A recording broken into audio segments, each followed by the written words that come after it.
Hello and welcome. If you are watching this, it's probably because you're preparing to take my City Builders lesson plan. Let me kind of explain how this will work.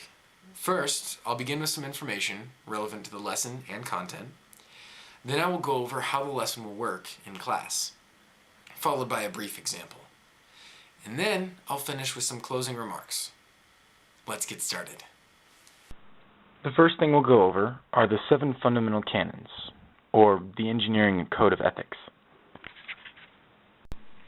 The first canon: engineers shall hold paramount the safety, health, and welfare of the public, and shall strive to comply with the principles of sustainable development in the performance of their professional duties. Engineers must hold the welfare and safety of humans and the world above everything else they do. The second canon: engineers shall perform services only in areas of their competence. All professionals, regardless of what they're doing, should never operate outside of their certified abilities. That's like having your plumber do a surgery on your liver. That would end very badly. The third canon: engineers shall issue public statements only in an objective and truthful manner. It is never okay to lie or cheat, especially in engineering, where every choice can have a serious consequence. The fourth canon: engineers shall act in professional matters for each employer or client as faithful agents or trustees, and shall avoid conflicts of interest. This one should be obvious to engineers. Don't betray the trust or commands of the companies or contractors you are employed by. The fifth canon: engineers shall build their professional reputation on the merit of their services and shall not compete unfairly with others. This principle goes back to honesty. Engineers need to earn their marks, fair and justly. The sixth canon: engineers shall act in such a manner as to uphold and enhance the honor, integrity, and dignity of the engineering profession, and shall act with zero tolerance for bribery, fraud, and corruption. This goes beyond engineers as individuals.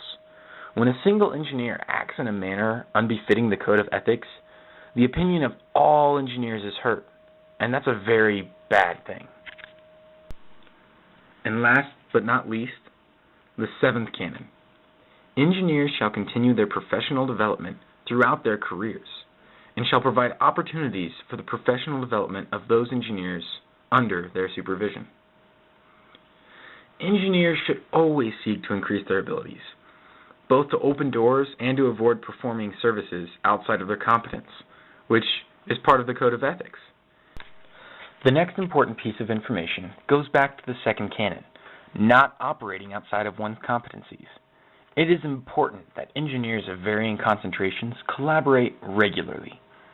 The vast majority of engineering and construction that occurs today demands a multitude of engineers at various points in the engineering process. That means that all engineers need to be capable and efficient communicators, as well as team players. Let's move on to the activity. When you come to class, you will form 3 to 4 groups. These groups are your engineering team. Each member of the team will possess a card with information related to an engineering concentration involved in the design process of one of the following: a skyscraper, bridge, power plant, or light rail. Your goal? To find the best solution based on your limitations for the project. So I'll give you a quick example.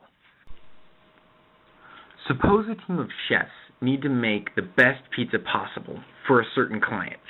Unfortunately, they don't have unlimited resource. They are, in fact, limited. The team has 4 members: a bread baker, a topping master, a cheese maker, and a master saucier. The bread maker knows that a thicker crust will support more toppings, but thin crust fits our budget. The topping master knows the client only wants pepperoni, but it has to be from Italy. The cheese master knows that a 3-cheese combo has the best flavor without being too cheesy. And the saucier knows that the seasoning in the sauce needs to be specific in order to get the best flavor without distracting from the rest of the pizza. So, together, they know that a thin crust, 3-cheese Italian pepperoni with a lightly seasoned sauce is the best pizza. So as you can see, this will be an interesting activity. and teamwork is essential. I hope to see you in class. Also, for the exact standards for the lesson, they'll appear shortly.